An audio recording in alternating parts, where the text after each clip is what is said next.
మంత్రి సీతక్క ఇవాళ ములుగు జిల్లాలో పర్యటించారు. జాకారం సోషల్ వెల్ఫేర్ గురుకుల పాఠశాలలో మొక్కలు నాటి వన మహోత్సవ కార్యక్రమంలో పాల్గొన్నారు. అనంతరం గురుకుల పాఠశాల విద్యార్థులతో కలిసి అల్పాహారం చేశారు.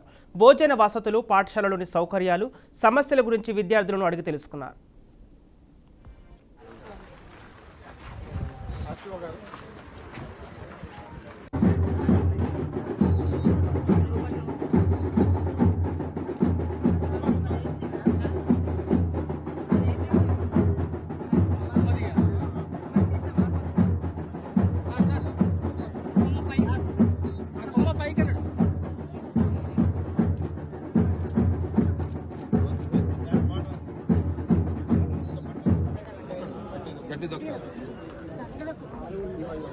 మట్టి ఇంకో దిగివాడు